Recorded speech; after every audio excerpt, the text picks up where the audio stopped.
ਕਰੀਏ ਤੇ ਇਸ ਮਹਾਮਾਰੀ ਦੇ ਦੌਰਾਨ ਹੁਣ ਵੱਖ-ਵੱਖ ਜਿਹੜੇ ਵਰਗ ਨੇ ਜਿਹੜੇ ਤਬਕੇ ਨੇ ਉਹਨਾਂ ਨੂੰ ਰਾਹਤ ਦੇਣ ਦਾ ਸਿਲਸਿਲਾ ਜਿਹੜਾ ਉਹ ਸ਼ੁਰੂ ਹੋ ਚੁੱਕਿਆ ਜਿਸ ਢੰਗ ਦੇ ਨਾਲ ਅਨਲੋਕਡਾਊਨ ਸ਼ੁਰੂ ਹੋ ਚੁੱਕੇ ਨੇ ਵੱਖ-ਵੱਖ ਤਬਕੇ ਜਿਹੜੇ ਨੇ ਉਹਨਾਂ ਨੂੰ ਰਾਹਤ ਦਿੱਤੀ ਜਾ ਰਹੀ ਹੈ ਤੇ ਇੱਕ ਇੰਡਸਟਰੀ ਜਿਹੜੀ ਹੈ ਬਾਲੀਵੁੱਡ ਇੰਡਸਟਰੀ ਦੀ ਜਿਹੜੀ ਗੱਲ ਕਰੀਏ ਉਸ ਦੀ ਕਈ ਸ਼ੂਟਿੰਗਸ ਫਿਲਮਸ ਦੀ ਸੌਂਗਸ ਦੀ ਜਿਹੜੀ ਹੈ ਉਹ ਪੈਂਡਿੰਗ ਪਈ ਸੀ ਲੇਕਿਨ ਹੁਣ ਕੈਪਟਨ ਸਰਕਾਰ ਨੇ ਨਏ ਨਿਯਮਾਂ ਦੇ ਆਧਾਰ ਤੇ ਉਹ ਸ਼ੂਟਿੰਗਸ ਜਿਹੜੀ ਹੈ ਓਪਨ ਕਰਨ ਦਾ ਫੈਸਲਾ ਲੈ ਲਿਆ ਹੁਣ ਸ਼ੂਟਿੰਗਸ ਹੋਣਗੀ ਲੇਕਿਨ ਕੁਝ ਨਿਯਮ ਬਣਾਏ ਗਏ ਨੇ ਜਿਨ੍ਹਾਂ ਨੂੰ ਫੋਲੋ ਕਰਨਾ ਹੋਏਗਾ ਔਰ ਅਗਰ ਆਪਾਂ ਬਾਲੀਵੁੱਡ ਇੰਡਸਟਰੀ ਦੀ ਗੱਲ ਕਰੀਏ ਤੇ ਇੱਕ ਵੱਡਾ ਨਾਂ ਹੈ ਯੋਗਰਾਜ ਸਿੰਘ ਦਾ ਜਿਹੜੇ ਸਾਡੇ ਨਾਲ ਨੇ ਗੱਲਬਾਤ ਕਰਨੇ ਆ ਸਰ ਤੁਹਾਡਾ ਵੈਲਕਮ ਹੈ ANB ਨਿਊਜ਼ ਦੇ ਵਿੱਚ।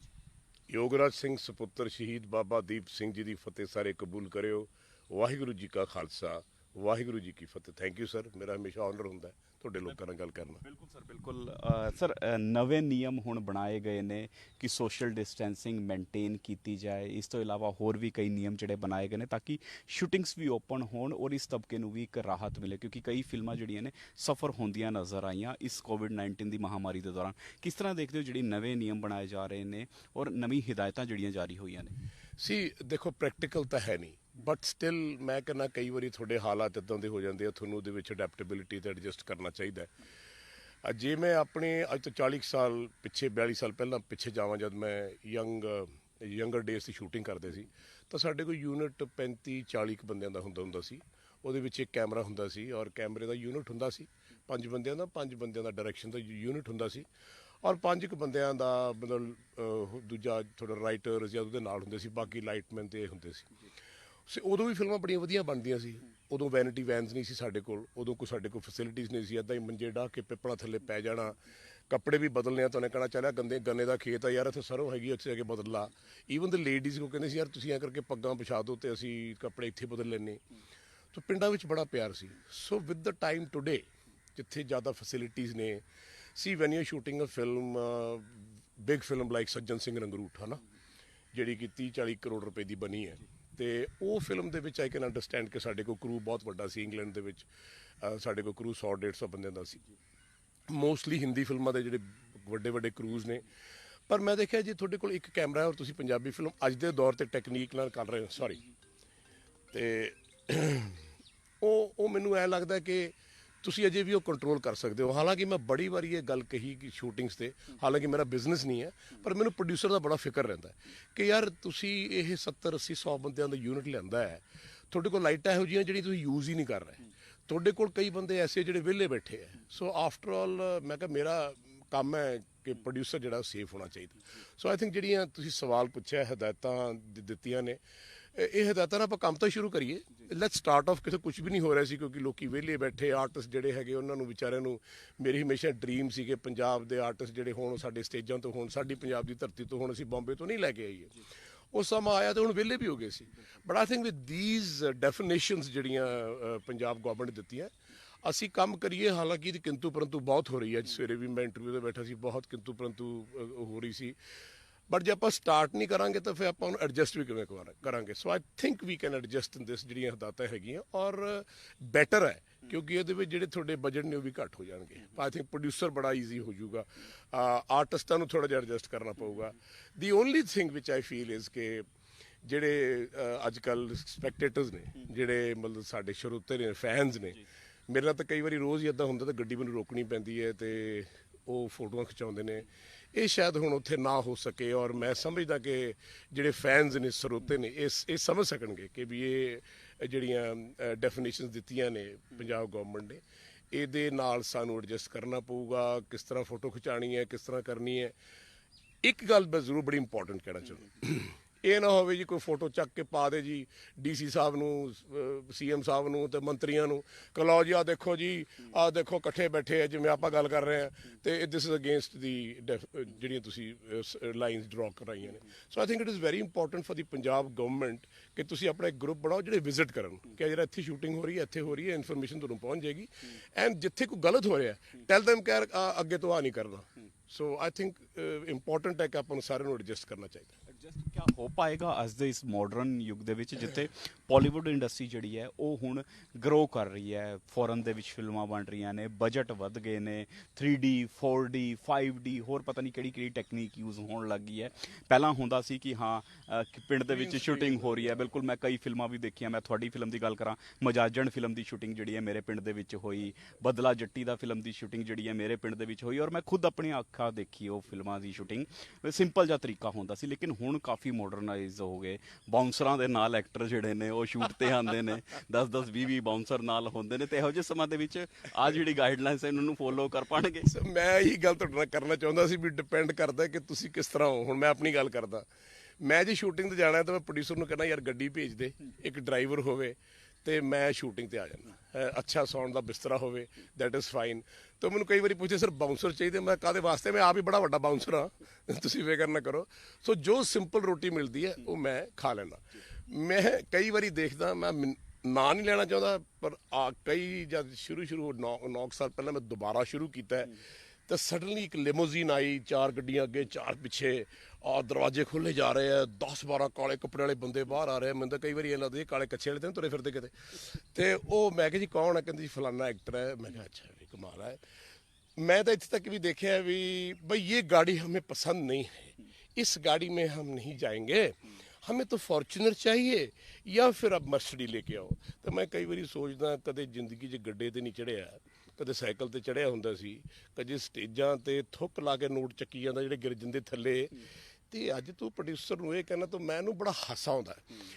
बट हुण मेरी बरादरी है, मैं कोई ज़्यादा गल नहीं कर सकता, ਇਹਦੀ ਲੋੜ ਨਹੀਂ ਹੈ। There is no need. ਤੁਹਾਨੂੰ ਕੋਈ ਕੁਛ ਨਹੀਂ ਕਹਿੰਦਾ, ਕੋਈ ਤੁਹਾਡੇ ਗੋਲੀ ਨਹੀਂ ਮਾਰਦਾ, ਕੋਈ ਤੁਹਾਨੂੰ ਧਮਕੀ ਨਹੀਂ ਦਿੰਦਾ, ਕੋਈ ਕੁਛ ਨਹੀਂ ਕਰਦਾ, ਐਵੇਂ ਪਬਲਿਸਿਟੀ ਸਟੰਟਸ ਨੇ। ਬਟ ਆਈ ਫੀਲ ਜਿੰਨੇ ਤੁਸੀਂ ਸਿੰਪਲ ਬਣ ਕੇ ਰਹੋਗੇ ਉਹਨੇ ਬੈਟਰ ਹੈ। ਮੈਨੂੰ ਅੱਜ ਵੀ ਜਦ ਮੈਂ ਹੋਟਲ ਦੇ ਸਾਹਮਣੇ ਮੈਂ ਕਿਹਾ ਵੀ ਆ ਤੁਸੀਂ ਇੱਥੇ 4 ਬੰਦੇ ਕਿਉਂ ਖੜਾ ਰੱਖੇ? ਕਹਿੰਦੇ ਭਾਜੀ ਤੁਸੀਂ ਹੋਟਲ 'ਚ ਰਹਿ ਰਹੇ ਹੋ। ਤੇ ਮੈਂ ਕਿਹਾ ਫੇਰ ਕੀ ਹੋ ਗਿਆ? ਇੱਕ ਤਾਂ ਪ੍ਰੋਡਿਊਸਰ ਉੱਤੇ ਬੋਝ ਪੈਂਦਾ, ਇਹਨਾਂ ਨੂੰ ਕਿਤੇ ਉੱਥੇ ਲਾਓ ਜਿੱਥੇ ਇਹਨਾਂ ਦੀ ਲੋੜ ਹੈਗੀ ਹੈ। ਸੋ ਆਈ ਥਿੰਕ ਇਹ ਡਿਪੈਂਡ ਕਰਦਾ ਕਿ ਤੁਸੀਂ ਕਿਸ ਤਰ੍ਹਾਂ ਜੀਵਨ ਜੀਣਾ ਚਾਹੁੰਦੇ ਹੋ। ਮੈਂ ਜੀਵਨ ਇੱਕ ਕੁੜਤੇ ਪਜਾਮਾ ਪਾ ਕੇ, ਚੱਪਲ ਪਾ ਕੇ ਆਪਣਾ ਸ਼ੂਟਿੰਗ ਤੇ ਜਾਣਾ, ਮੈਨੂੰ ਪਤਾ ਮੈਂ ਆਪਣੀ ਡਰੈਸ ਪਾਉਣੀ ਹੈ, ਕੰਮ ਕਰਕੇ ਲਾ ਕੇ ਤੇ ਮੈਂ ਆਪਣੇ ਰੂਮ 'ਚ ਚਲੇ ਜਾਣਾ।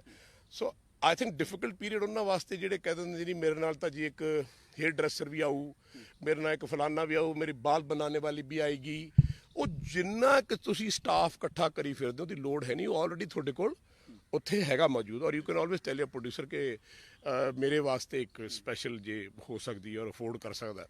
ਸੋ ਜੇ ਆਪਾਂ ਚੀਜ਼ਾਂ ਘਟਾ ਦਈਏ ਤਾਂ ਆਟੋਮੈਟਿਕਲੀ ਜਿਹੜਾ ਯੂਨਿਟ ਹੈ ਤੁਹਾਡਾ ਉਹ 35-40 ਬੰਦਿਆਂ ਦੇ ਰਹਿ ਜਾਊਗਾ। Rest of the 40 people you don't need.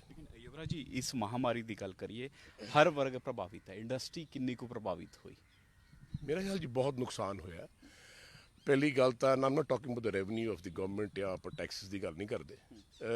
ਮੈਂ ਤੁਹਾਨੂੰ ਬਿਆਨ ਨਹੀਂ ਕਰ ਸਕਦਾ। ਮੈਂ ਇਹ 4 ਮਹੀਨੇ ਦੇ ਵਿੱਚ ਆਪਣਾ ਸਪੈਸ਼ਲ ਪਾਸ ਬਣਵਾ ਕੇ ਸਿਰਫ ਇਹ ਦੇਖਣ ਜਾਂਦਾ ਸੀ ਕਿ ਰੱਬ ਨੇ ਜਿਹੜੀ ਮਾਰ ਮਾਰੀ ਹੈ ਕਿੱਥੇ ਤੱਕ ਜਾ ਕੇ ਕਰ ਰਹੀ ਹੈ।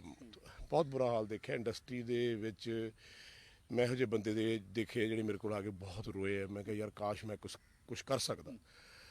ਔਰ ਸ਼ਾਇਦ ਬਿਆਨ ਤੋਂ ਬਾਹਰ ਹੋ ਜਾਂਦੀ ਹੈ ਗੱਲ ਕਿ ਕਈਆਂ ਨੇ ਮੈਨੂੰ ਕਿਹਾ ਜੀ ਸਾਨੂੰ 10 ਦਿਨ ਹੋ ਗਏ ਅਸੀਂ ਰੋਟੀ ਨਹੀਂ ਖਾਧੀ। ਅੱਗੇ ਅਸੀਂ ਜਾਂਦੇ ਸੀ, ਸ਼ੂਟਿੰਗ ਕਰਦੇ, ਸਾਨੂੰ ਸ਼ਾਮ ਨੂੰ ਪੈਸੇ ਮਿਲਦੇ ਸੀ, ਹਫ਼ਤੇ ਬਾਅਦ ਪੈਸੇ ਮਿਲਦੇ ਸੀ। ਮੇਰੇ ਬੱਚੇ ਸੀ, ਮੈਂ ਪੜ੍ਹਾ ਨਹੀਂ ਸਕਾਂ। ਸੋ ਦੁਰਦਸ਼ਾ ਤਾਂ ਬਹੁਤ ਹੋਈ ਹੈ। ਬਟ ਆਈ ਕੈਨ ਅੰਡਰਸਟੈਂਡ ਕਿ ਹੁਣ ਆਪਾਂ ਕਰ ਕੁਛ ਨਹੀਂ ਸਕਦੇ। ਪਰ ਫਿਰ ਵੀ ਮੈਂ ਚਾਹੁੰਦਾ ਸੀ ਕਿ ਗਵਰਨਮੈਂਟ ਜਾਂ ਅਸੀਂ ਸਾਰੇ ਪੈਸੇ ਇਕੱਠੇ ਕਰਕੇ ਐਟਲੀਸਟ ਆਪਣੀ ਫਰਟਰਨਿਟੀ ਦੇ ਬੰਦੇ ਨੂੰ ਲੁੱਕ ਆਫਟਰ ਕਰਦੇ। ਪਰ ਹੁਣ ਜਿਹੜਾ ਇਹ ਸੀਐਮ ਨੇ ਖੋਲ੍ਹਿਆ ਜਿਹੜਾ ਇਹ ਸ਼ੂਟਿੰਗਸ ਤੇ ਗਾਣੇ ਖੋਲ੍ਹਤੇ ਹੈ, I think is very good. ਜੇ ਤੁਸੀਂ 50 ਬੰਦੇ ਵੀ ਲੈ ਕੇ ਚੱਲੋ ਤਾਂ ਐਟਲੀਸਟ ਉਹਦੇ ਵਿੱਚ 40 ਬੰਦਿਆਂ ਨੂੰ ਰੋਜ਼ਗਾਰ 45 ਘੰਟਾ ਰੂ ਮਿਲੇਗਾ। ਸਰ ਇੰਪੋਰਟੈਂਟ ਇਹ ਹੈ ਕਿ ਤੁਸੀਂ ਤੇ ਮੈਂ ਸਵੇਰੇ ਜਾ ਕੇ ਸ਼ਾਮ ਨੂੰ ਕੰਮ ਕਰਕੇ ਵੀ can afford to live a life. ਪਰ ਜਿਹੜੇ ਮਜ਼ਦੂਰ ਨੇ ਜਿਨ੍ਹਾਂ ਲਾਈਟਾਂ ਚੱਕਣੀਆਂ, ਰਿਫਲੈਕਟਰ ਚੱਕਣੇ, ਜਿਨ੍ਹਾਂ ਵਿਚਾਰਿਆਂ ਨੇ ਕੈਮਰਾ ਚੱਕਣਾ, ਲੈਂਸਸ ਚੇਂਜ ਕਰਨੇ ਆ, ਆਈ ਥਿੰਕ ਉਹ ਲੋਕਾਂ ਨੂੰ ਰੋਜ਼ਗਾਰ ਦੀ ਬੜੀ ਜ਼ਰੂਰਤ ਸੀ। I think it is a very very good decision sir. Decision ਹੈ ਸਰ। ਅਗਰ ਆਪਾਂ ਇਸ ਤੋਂ ਹਟ ਕੇ ਗੱਲ ਕਰੀਏ, ਇੰਡਸਟਰੀ ਬਾਰੇ ਹੁਣ ਇਹ ਵੀ ਕਿਹਾ ਜਾ ਰਿਹਾ ਹੈ ਕਿ ਗਨ ਕਲਚਰ, ਜਾਂ ਫਿਰ ਲੱਚਰ ਗਾਇਕੀ, ਜੇਕਰ ਕੋਈ ਇਸ ਨੂੰ ਪ੍ਰਮੋਟ ਕਰੇਗਾ ਤਾਂ ਫਿਰ ਉਸ ਦੇ ਖਿਲਾਫ ਕਾਰਵਾਈ ਕੀਤੀ ਜਾਏਗੀ। ਕੁਛ ਇੱਕ ਸਿੰਗਰਾਂ ਦੇ ਖਿਲਾਫ FIR ਵੀ ਦਰਜ ਹੋਈ ਹੈ, ਜਿਹੜੇ AK-47 ਲੈ ਕੇ ਸੜਕਾਂ ਤੇ ਤੁਰਦੇ ਹੋਏ ਨਜ਼ਰ ਆਏ, ਵੀਡੀਓ ਵੀ ਉਹਨਾਂ ਦੀ ਵਾਇਰਲ ਹੁੰਦੀਆਂ ਨਜ਼ਰ ਆਈਆਂ, FIRਾਂ ਤੱਕ ਹੋ ਗਈਆਂ। ਤੁਸੀਂ ਕਿੱਦਾਂ ਦੇਖਦੇ ਹੋ, ਕਿਉਂਕਿ ਤੁਸੀਂ ਤੇ ਉਸ ਵਕਤ ਨੂੰ ਵੀ ਵੇਖਿਆ ਜਦੋਂ ਵਾਕਿਆ ਪੰਜਾਬ ਦੇ ਵਿੱਚ ਕਹਿ ਸਕਦੇ ਹਾਂ ਕਿ ਬੰਦੂਕਾਂ ਚੱਲਦੀਆਂ ਸੀ, AK-47 ਚੱਲਦੀਆਂ ਸੀ, ਅੱਤਵਾਦ ਦਾ ਜਦੋਂ ਦੌਰ ਸੀ, ਕਾਲੇ ਦਿਨ ਸੀ, ਬਿਲਕੁਲ ਉਸ ਤੋਂ ਪਹਿਲਾਂ ਵੀ ਤੁਸੀਂ ਉਹ ਦੌਰ ਦੇਖਿਆ। ਔਰ ਈਵਨ ਕਿ ਤੁਹਾਡੀ ਫਿਲਮਾਂ ਦੇ ਬਾਰੇ ਵੀ ਕਿਹਾ ਜਾਂਦਾ ਸੀ ਕਿ ਤੁਸੀਂ ਘੋੜੇ ਤੇ ਆਂਦੇ, ਕਾਲੇ ਰੰਗ ਦਾ ਤੁਸੀਂ ਕੁੜਤਾ ਪਾਇਆ ਹੁੰਦਾ, ਚਾਦਰਾ ਪਾਇਆ ਹੁੰਦਾ, ਬੰਦੂਕ ਹੱਥ ਦੇ ਵਿੱਚ ਹੁੰਦੀ। ਉਸ ਕਲਚਰ ਨੂੰ ਔਰ ਅੱਜ ਦੇ ਕਲਚਰ ਨੂੰ ਕਿੰਨਾ ਕੁ ਫਰਕ ਹੈ? ਦੇਖੋ, ਮੈਂ ਨਾ ਥੋੜਾ ਜਿਹਾ ਵਿਸਤਾਰ 'ਚ ਸੁਣਨਾ ਪੈਣਾ, ਜਿਹੜਾ ਤੁਸੀਂ ਸਵਾਲ ਬਹੁਤ ਵੱਡਾ ਕਰਤਾ ਹੈ। Let's go back to Mughal Raj, ਹੈ ਨਾ। ਮੁਗਲ ਰਾਜ ਦੇ ਵਿੱਚ ਗੁਰੂ ਨਾਨਕ ਦੇਵ ਜੀ ਆਏ, ਉਹਨਾਂ ਨੇ ਮਾਲਾ ਫੜੀ, ਬਹੁਤ ਪ੍ਰੇਮ ਨਾਲ ਸਾਰੀ ਦੁਨੀਆ ਨੂੰ ਸਮਝਾਇਆ, ਮੁਗਲਾਂ ਨੂੰ ਸਮਝਾਇਆ, ਨਹੀਂ ਸਮਝ ਆਈ। ਫਿਰ ਸਾਡੇ ਗੁਰੂ 10 ਗੁਰੂ ਆਏ, ਫਿਰ ਲਾਸਟ ਜਾ ਕੇ ਗੁਰੂ ਗੋਬਿੰਦ ਸਿੰਘ ਜੀ ਨੂੰ ਜਾਂ ਹਰਗੋਬਿੰਦ ਸਾਹਿਬ ਨੂੰ ਤਲਵਾਰ ਚੁੱਕਣੀ ਇਸ ਕਰਕੇ ਪਈ ਕਿਉਂਕਿ ਕੋਈ ਪਿਆਰ ਨਾਲ ਮੰਨ ਨਹੀਂ ਸੀ ਰਿਹਾ। ਲੇਕਿਨ ਉਹਨਾਂ ਨੇ ਇਹ ਚੀਜ਼ ਦਰਸਾਈ ਕਿ ਅਸਲਾ ਚੱਕਣਾ, ਅਸਲਾ ਰੱਖਣਾ ਬਹੁਤ ਜ਼ਰੂਰੀ ਹੈ, ਲੇਕਿਨ ਉਹਦਾ ਇਸਤੇਮਾਲ ਕਦ ਕਰਨਾ ਹੈ, ਕਿਵੇਂ ਕਰਨਾ ਹੈ, ਉਹ ਬੜਾ ਇੰਪੋਰਟੈਂਟ ਹੈ। ਸੋ ਆਈ ਥਿੰਕ ਜਿੰਨੇ ਵੀ, ਹੁਣ ਮੈਂ ਤੁਹਾਨੂੰ ਆਪਣੀ ਗੱਲ ਦੱਸ ਦਿੰਦਾ, ਜਦ ਮੇਰੇ ਫਾਦਰ SP ਪੈਪਸੂ ਪੁਲਿਸ ਸੀਗੇ ਬ੍ਰਿਟਿਸ਼ ਟਾਈਮ, ਔਰ ਸਾਡੇ ਘਰ 'ਚ ਵੈਪਨਸ ਆਲਰੇਡੀ 7-8 ਸੀਗੇ ਤੇ ਮੈਂ ਉਹਨਾਂ ਦਾ ਰਿਟੇਨਰ ਸੀਗਾ। ਤੇ I used to carry weapon, ਜੇ ਮੈਂ ਪਿੰਡ ਜਾਣਾ ਜਾਂ ਕਿਤੇ ਜਾਣਾ, ਨਾਟ ਫॉर ਕਿ ਮੈਨੂੰ ਸ਼ੌਕ ਸੀ ਰੱਖਣ ਦਾ, but it's for self defence, ਕਿਉਂਕਿ ਉਦੋਂ ਦੁਸ਼ਮਣੀਆਂ ਪਿੰਡਾਂ ਦੇ ਵਿੱਚ ਬਹੁਤ ਹੁੰਦੀਆਂ ਸੀ। ਸੋ ਈਵਨ ਉਸ ਤੋਂ ਬਾਅਦ ਜੇ ਮੈਂ ਫਿਲਮਾਂ ਸ਼ੁਰੂ ਕੀਤੀਆਂ ਨੇ, ਜਿੰਨੀਆਂ ਵੀ ਫਿਲਮਾਂ ਸੀ, ਪਾਰਟੀਸ਼ਨ ਹੋਈ, ਪੰਜਾਬ ਦੀ 3/4 ਪੰਜਾਬ ਆਪਣਾ ਪਾਕਿਸਤਾਨ 'ਚ ਚਲਾ ਗਿਆ। ਔਰ ਉਹ ਪੰਜਾਬ ਕਿ ਜਿੱਥੋਂ ਦਰਰਾ ਪਾਸ, ਖੈਬਰ ਪਾਸ ਤੋਂ ਮੁਗਲਸ ਆਉਂਦੇ ਸੀ, ਹਿੰਦੁਸਤਾਨ ਨੂੰ ਲੁੱਟ ਕੇ ਲੈ ਜਾਂਦੇ ਸੀ, ਤੇ ਉਦੋਂ ਵੈਪਨਸ ਦੀ ਲੋੜ ਸੀ। ਸੋ ਵੈਪਨ ਰੱਖਣਾ ਕੋਈ ਮਾੜੀ ਗੱਲ ਨਹੀਂ ਹੈ, ਮੈਂ ਕਦੇ ਵੀ ਨਹੀਂ ਕਿਹਾ, ਲੇਕਿਨ ਵੈਪਨ ਨੂੰ ਇਸਤੇਮਾਲ ਕਾਹਦੇ ਵਾਸਤੇ ਕਰਨਾ ਹੈ, ਪਹਿਲਾਂ ਵੀ ਮੈਂ ਕਿਹਾ ਸੀ। ਸਪੋਜ਼ ਮੈਂ ਚਲਿਆ ਜਾ ਰਿਹਾ ਆਪਣੀ ਫੈਮਿਲੀ ਦੇ ਨਾਲ, ਮੈਨੂੰ 10 ਬੰਦੇ ਅੱਗੇ ਪੈ ਜਾਂਦੇ ਨੇ ਤੇ ਮੈਂ ਹੱਥ ਨਾਲ ਕੁਝ ਨਹੀਂ ਕਰ ਸਕਦਾ। ਮੇਰੀ ਭੈਣ ਵੀ ਚੱਕ ਕੇ ਲੈ ਜਾਣਗੇ, ਮੇਰੀ ਜਨਾਨੀ ਵੀ ਚੱਕ ਕੇ ਲੈ ਜਾਣਗੇ, ਮੇਰੀ ਧੀ ਵੀ ਚੱਕ ਕੇ ਲੈ ਜਾਣਗੇ, ਤੇ ਮੇਰੀ ਵਹੁਟੀ ਵੀ ਚੱਕ ਕੇ ਲੈ ਜਾਣਗੇ। ਆਈ ਮੀਨ, ਉਦੋਂ ਇੱਕ ਸੈਲਫ ਡਿਫੈਂਸ ਵਾਸਤੇ ਤੁਹਾਨੂੰ ਵੈਪਨ ਜਿਹੜਾ ਤੁਹਾਡੇ ਹੱਥ 'ਚ ਚਾਹੀਦਾ। ਕੋਈ ਧੀ ਭੈਣ ਦੀ ਇੱਜ਼ਤ ਲੁੱਟੀ ਜਾ ਰਹੀ ਹੈ, ਕੋਈ ਗਰੀਬ ਦੇ ਨਾਲ ਧੱਕਾ ਹੋ ਰਿਹਾ, ਉਦੋਂ ਤੁਹਾਨੂੰ ਉਹ ਵੈਪਨ ਚਾਹੀਦਾ, ਪਰ ਤੁਸੀਂ ਹਮੇਸ਼ਾ ਗੱਲ ਕਰ ਸਕਦੇ ਹੋ। ਆਈ ਥਿੰਕ ਜਿਹੜੇ ਸਿੰਗਰ ਨੇ, ਤੁਸੀਂ ਸਿੰਗਿੰਗ ਦੀ ਗੱਲ ਕੀ ਕਰਦੇ ਹੋ, ਜੱਗੇ ਡਾਕੂ ਦੀਆਂ ਗਾਥਾ ਪਿਛਲੇ 50 ਸਾਲ ਤੋਂ ਗਾਈਆਂ ਜਾ ਰਹੀਆਂ ਹੈ ਜੀ। ਮੈਂ ਕੰਮ ਕੀਤਾ ਸੁੱਚਾ ਸਿੰਘ ਸੂਰਮੇ ਦੀਆਂ, ਮੈਂ ਉਹ ਕਰੈਕਟਰਸ ਕੀਤੇ ਨੇ, ਗਾਥਾਵਾਂ ਗਾਈਆਂ ਜਾ ਰਹੀਆਂ। ਦ ਕੁਐਸਚਨ ਇਜ਼ ਕਿ ਅੱਜ ਤੁਹਾਨੂੰ ਸ਼ਾਇਦ ਜਿਹੜੇ ਸਿੰਗਰ ਨੇ ਉਹ ਕੋਈ ਇਹੋ ਜਿਹੇ ਪ੍ਰੋਜੈਕਟ ਜ਼ਰੂਰ ਕਰਨ ਅਸਲੇ ਨੂੰ ਛੱਡ ਕੇ, ਐਟਲੀਸਟ ਜੇ ਅਸਲਾ ਪ੍ਰਮੋਟ ਕਰ ਵੀ ਨੇ ਤਾਂ ਅਸਲੇ ਦੀ ਗੱਲ ਹੋਣੀ ਚਾਹੀਦੀ ਵੀ ਅਸਲਾ ਮੈਂ ਕਿਉਂ ਰੱਖਣਾ ਚਾਹੁੰਦਾ। ਯੰਗਸਟਰਸ ਨੂੰ ਪਤਾ ਹੋਣਾ ਚਾਹੀਦਾ ਮੇਰੇ ਘਰ 'ਚ ਮੇਰੇ ਫਾਦਰ ਨੇ ਪਿਸਟਲ ਕਿਉਂ ਰੱਖਿਆ। Now let me ask you a question, ਇੱਕ ਮੰਤਰੀ ਕੋਲ ਇਹ 20-25 ਗਨਮੈਨ ਕਿਉਂ ਹੁੰਦੇ ਆ? CM ਸਾਹਿਬ ਜਾਂ ਪ੍ਰਾਈਮ ਮਿਨਿਸਟਰ ਜਾਂ ਜਿੰਨੇ ਵੀ VIPs ਨੇ, ਉਹ ਜਿਹੜੇ ਸਿਕਿਉਰਿਟੀ ਗਾਰਡਸ ਨਾਲ ਕਿਉਂ ਘੁੰਮਦੇ ਆ? ਵਨ ਕੁਐਸਚਨ ਨੂੰ ਆਨਸਰ ਦੇ ਦਿਓ। ਇਸੇ ਤਰ੍ਹਾਂ ਹਰ ਆਦਮੀ ਦੀ ਲਾਈਫ ਦੇ ਵਿੱਚ ਕਿਤੇ ਨਾ ਕਿਤੇ ਉਹ ਜ਼ਿੰਦਗੀ 'ਚ ਸਮਝਦਾ ਹੈ ਕਿ ਮੈਨੂੰ ਆਪਣੇ ਸੈਲਫ ਡਿਫੈਂਸ ਦੀ ਲੋੜ ਹੈ। ਹੁਣ coming to your question about singing, ਦੇਖੋ ਲੱਚਰਪਣਾ ਉਹ ਮਾੜਾ, ਅੱਜ ਤੋਂ ਬਹੁਤ ਸਾਲ ਪਹਿਲਾਂ ਚਮਕੀਲੇ ਨਾਂ ਦਾ ਤੁਸੀਂ ਸਿੰਗਰ ਸੁਣਿਆ ਹੋਣਾ, ਠੀਕ ਹੈ। ਮੈਂ ਉਹਦੇ ਗਾਣੇ ਕਰ ਰਿਹਾ ਸੀ ਤੇ ਮੈਂ ਰਿਫਿਊਜ਼ ਕਰਦਾ ਵੀ ਮੈਂ ਇਹਨੂੰ ਨਹੀਂ ਗਾਉਣਾ। ਕਬਜ਼ਾ ਫਿਲਮ ਦੇ ਵਿੱਚ ਮੈਨੂੰ ਗਾਉਣਾ ਪਿਆ ਕਿਉਂਕਿ ਮੇਰੀ ਮਜਬੂਰੀ ਸੀ।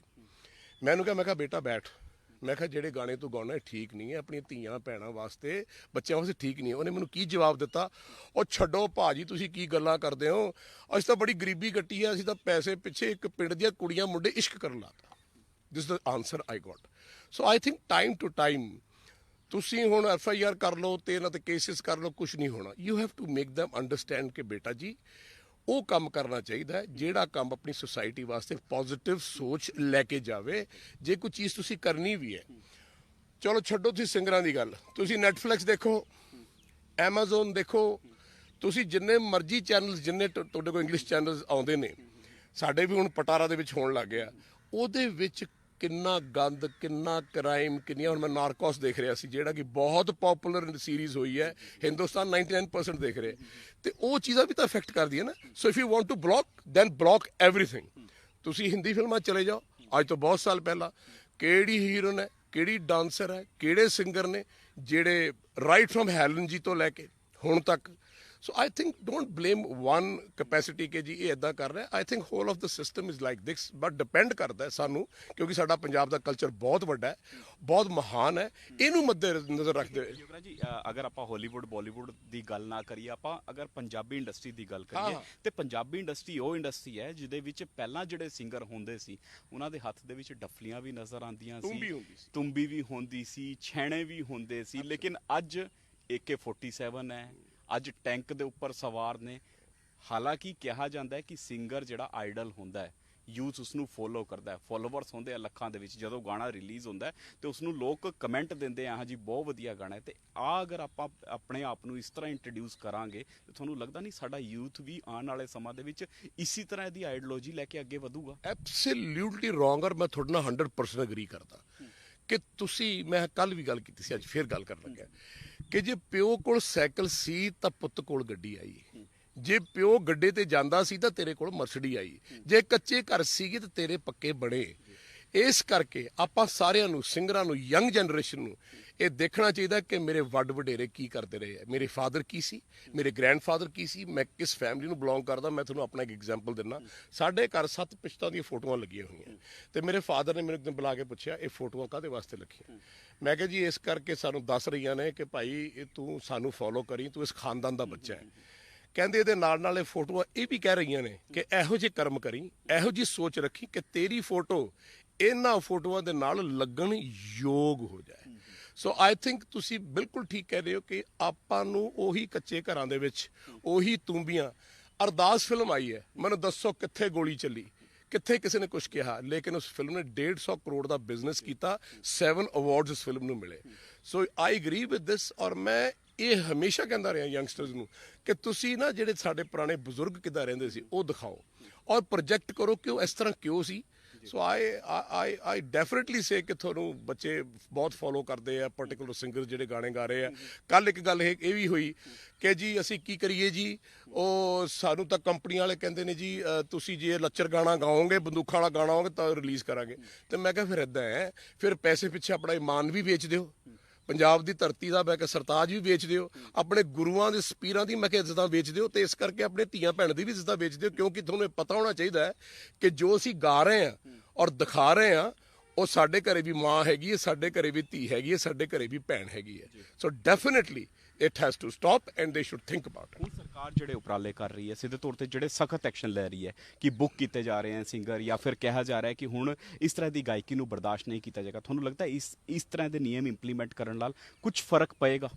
ਮੈਂ ਇਹ ਗੱਲਾਂ 'ਚ ਬਿਲੀਵ ਨਹੀਂ ਕਰਦਾ। ਤੁਸੀਂ ਜਿੰਨੀ ਸਖਤੀ ਕਰੋਗੇ ਨਾ ਓਨਾ ਯੂਥ ਭੜਕੇਗਾ।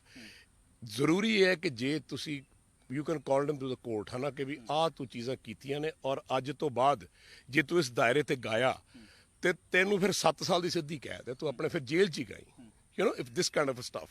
ਪਰ ਤੁਸੀਂ ਇੰਪਲੀਮੈਂਟ ਕਰੋ। ਜਦ ਤੁਹਾਡੇ ਤੇ FIR ਹੁੰਦੀ ਹੈ 10 ਵਕੀਲ ਖੜੇ ਹੋ ਜਾਂਦੇ ਆ ਤੁਹਾਨੂੰ डिफेंड करने वास्ते, और कोर्ट चो तुसी कहने हाँ यार अब तो ये बात ठीक है, इनको छोड़ दिया जाए, बहुत बारी होया। सो जे तुसी इंप्लीमेंट करना है और इस चीज़ ਨੂੰ ਬੰਦ ਕਰਨਾ, ਫਿਰ ਤੁਹਾਨੂੰ ਬਹੁਤ ਸਖਤ ਹੋਣਾ ਪਊਗਾ, ਇੰਪਲੀਮੈਂਟ ਕਰਨਾ ਪਊਗਾ ਔਰ ਉਹਦੇ ਉੱਤੇ ਗੌਰ ਕਰਨੀ ਪਊਗੀ ਕਿ ਇਹ ਚੀਜ਼ ਅੱਗੇ ਤੋਂ ਕਿਸ ਦਾਇਰੇ ਦੇ ਵਿੱਚ ਗਾਉਣੀ ਚਾਹੀਦੀ। ਪੰਜਾਬ ਲਈ, ਪੰਜਾਬੀ ਇੰਡਸਟਰੀ ਲਈ ਸੈਂਸਰ ਬੋਰਡ ਜ਼ਰੂਰੀ ਹੈ, क्या सेंसर होना चाहिए ਇੱਥੇ? ਬਹੁਤ ਇੰਪੋਰਟੈਂਟ ਹੈ ਸਰ। ਮੈਂ ਤੇ ਚੀਖ ਕੇ ਮੈਂ ਕੈਪਟਨ ਸਾਹਿਬ ਨੂੰ ਵੀ ਬੇਨਤੀ ਕਰਦਾ, ਹਿੰਦੀ ਫਿਲਮਾਂ ਦਾ ਆਪਣਾ ਬੋਰਡ ਹੈਗਾ, ਸਾਊਥ ਵਾਲਾ ਦਾ ਆਪਣਾ ਬੋਰਡ ਹੈ, ਸਾਡਾ ਸੈਂਸਰ ਬੋਰਡ ਪੰਜਾਬ ਦੇ ਵਿੱਚ ਹੋਣਾ ਚਾਹੀਦਾ ਜਿਹਦੇ ਵਿੱਚ ਗਵਰਨਮੈਂਟ ਦੇ ਲੋਕ ਜ਼ਰੂਰ ਹੋਣੇ ਚਾਹੀਦੇ ਹੈ ਔਰ ਜਿਹੜਾ ਗਾਣਾ ਜਿਹੜੀ ਪਿਕਚਰ ਹੈ ਉਹ ਦੇਖ ਕੇ ਉਹਦੀ ਇੱਕ ਬੇਰੂ ਬਣਾ ਕੇ 5-10 ਬੰਦਿਆਂ ਦਾ, ਤੇ ਉਹ ਜਿਹੜੀ ਗੱਲ ਬੈਨ ਨੂੰ ਬੈਨ ਕਰ ਦੇਣੀ ਚਾਹੀਦੀ ਹੈ, ਜਿਹੜੀ ਵਿੱਚੋਂ ਕੱਟਣੀ ਪਈ ਉਹ ਕੱਟ ਦੇਣੀ ਚਾਹੀਦੀ ਹੈ, ਤੇ ਜਿਹੜੇ ਗਾਣੇ ਇਸ ਪੱਧਰ ਤੇ ਹੈਗੇ ਜਿਹੜੇ ਲੱਗਦਾ ਵੀ ਆਪਾਂ ਨੂੰ ਸੁਸਾਇਟੀ ਨੂੰ ਖਰਾਬ ਕਰ ਰਹੇ, ਦੇ ਸ਼ੁੱਡ ਬੀ ਬੈਂਡ। ਧੰਨਵਾਦ ਸਰ ਸਾਡੇ ਨਾਲ ਗੱਲਬਾਤ ਕਰਨ ਲਈ। Thank you. ਬਿਲਕੁਲ, ਦੇਖੋ ਯੋਗਰਾਜ ਸਿੰਘ ਹੈ ਜਿਹੜੇ ਸਿੱਧੇ ਤੌਰ ਤੇ ਕਹਿੰਦੇ ਹੋਏ ਨਜ਼ਰ ਆ ਰਹੇ ਨੇ ਕਿ ਸੈਂਸਰ ਬੋਰਡ ਪੰਜਾਬ ਲਈ ਬਹੁਤ ਜ਼ਿਆਦਾ ਜ਼ਰੂਰੀ ਹੈ। ਇਸ ਤੋਂ ਇਲਾਵਾ ਕੋਵਿਡ-19 ਮਹਾਮਾਰੀ ਦੀ ਗੱਲ ਕਰੀਏ ਤਾਂ ਉਸ ਦੌਰਾਨ ਇੰਡਸਟਰੀ ਬਹੁਤ ਵੱਡੇ ਪੱਧਰ ਤੇ ਸਰਵਾਈਵ ਕਰਦੀ ਨਜ਼ਰ ਆਈ ਔਰ ਸਰਕਾਰ ਨੇ ਜਿਹੜਾ ਹੁਣ ਸ਼ੂਟਿੰਗਸ ਨੂੰ ਓਪਨ ਕਰਨ ਦਾ ਫੈਸਲਾ ਲਿੱਤਾ ਹੈ ਉਸ ਦੀ ਸ਼ਲਾਘਾ ਕਰਦੇ ਵੀ ਨਜ਼ਰ ਆ ਰਹੇ ਨੇ, ਸਮਰਥਨ ਕਰਦੇ ਵੀ ਨਜ਼ਰ ਆ ਰਹੇ ਨੇ। ਵੇਖਣ ਵਾਲੀ ਗੱਲ ਰਹੀ ਜਦੋਂ ਸ਼ੂਟਿੰਗਸ ਓਪਨ ਹੁੰਦੀ ਹੈ ਗਰਾਊਂਡ ਲੈਵਲ ਤੇ ਤਾਂ ਉਸ ਸਮਾਂ ਕਿਸ ਤਰ੍ਹਾਂ ਦੇ ਜਿਹੜੇ ਕਹਿ ਸਕਦੇ ਆ ਹਿਦਾਇਤਾਂ ਨੇ ਜਾਂ ਫਿਰ ਕਿਸ ਤਰ੍ਹਾਂ ਦੀ ਜਿਹੜੀ ਇਹਤਿਆਤ ਹੈ ਉਹ ਵਰਤੀ ਜਾਂਦੀ ਹੈ। ਕੈਮਰਾਮੈਨ ਦਵਿੰਦਰ ਸਿੰਘ ਦੇ ਨਾਲ ਵਿਨੀਤ ਕਪੂਰ, ANB ਨਿਊਜ਼, ਚੰਡੀਗੜ੍ਹ।